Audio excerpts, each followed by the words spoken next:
YouTube, what's up guys? Hey, you got my camera over there. I feel like it's been a while. Been busy, life's been busy, been a couple days off. Haven't really got too much CELICA content to film, but I will be soon. That being said, we're gonna work on the Lotus.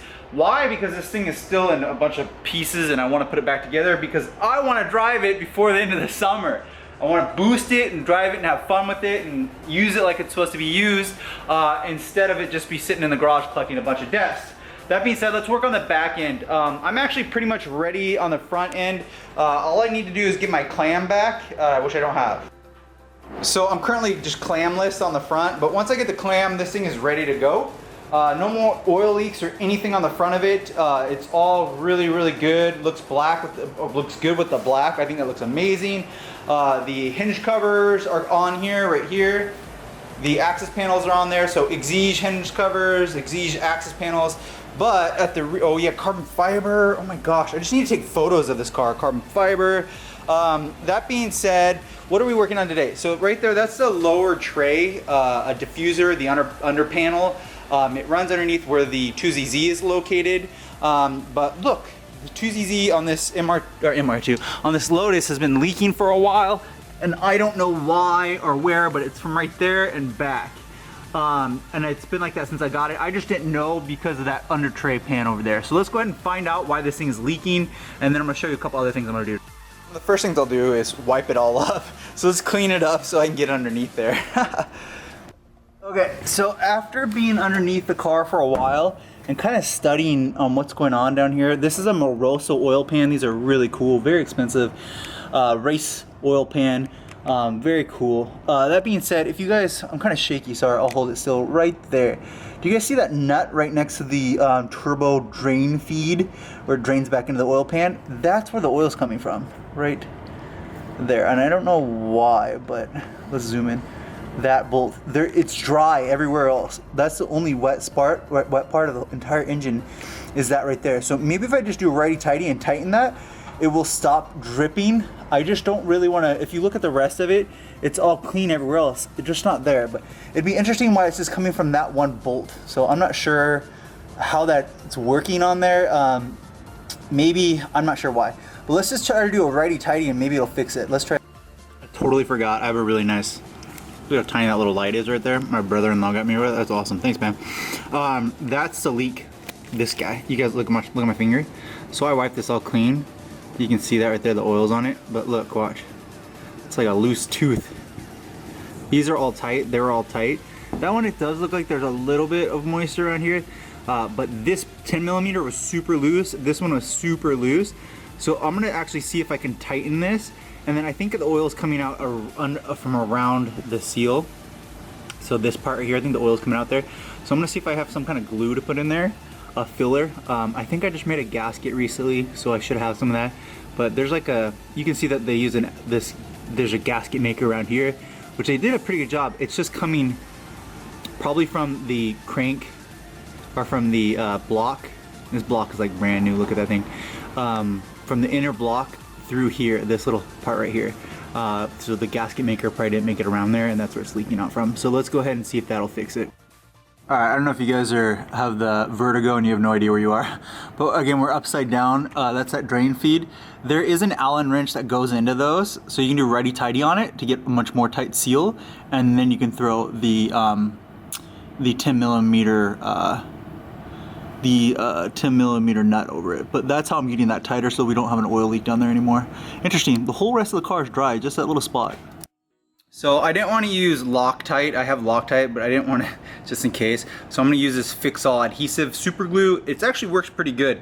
We'll put it in there, and then when it warms up with the 2ZZ, it'll hold pretty well. We'll turn the 2ZZ on, make sure that there's no oil leaking before we reinstall that lower tray pan.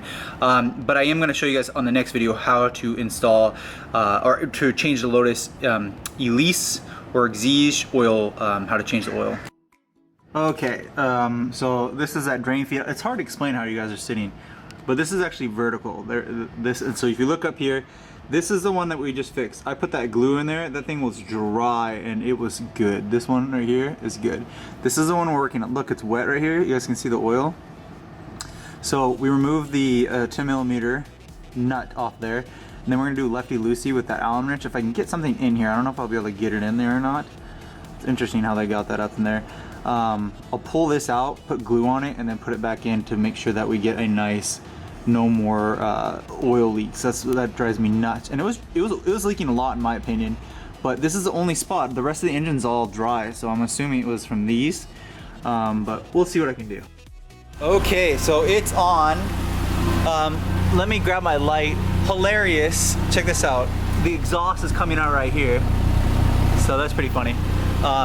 It's on though, and it sounds so good. This thing sounds so brand new. But I don't think so. This is right here is where the oil was coming from.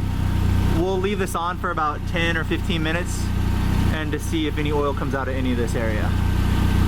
Once that's done, I'm gonna show you the other stuff that I've done and I'm going to do on this car. Hey look, there's the flywheel. Yeah, anyways, I think that'll hold. Please, fingers crossed that that holds. I don't want to redo this again. One of the things that I will modify soon will be these. We'll do some LEDs to kind of match that. Comment down below. So these are LED from factory. They're not the Greg's Racing parts. Do you guys think I should update them and do the Greg's Racing parts? Wow, look how wide that baby is. Dang, that looks good. Or should I leave them the factory? I think I might leave them the factory. I kind of like them that way. Maybe later. But I do want to do LEDs on here. And then I wanted to show you guys the battery. So I did fix the battery setup. Look right here. And then I was gonna show you guys the battery that I chose to use. I don't know if I have the box still. It's a Braille-like battery. And then this came with this awesome racing.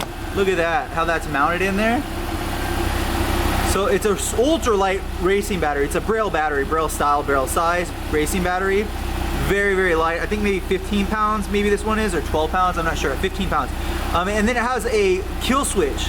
So if I'm not using the battery, I can just turn that lefty-loosey and it won't suck the battery out of it since it's so small. How cool is that?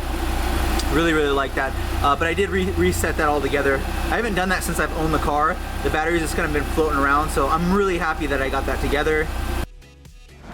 So after having the car on for about 20 or 30 minutes, having it fully warmed up and giving it a couple revs, it has not leaked any oil. So we have finished the oil leak. I am very, very happy. So next steps is we will be doing an oil change with an oil filter on this, and I'll show you guys how, and then we will install that tray next time, and I feel so much better that I did that.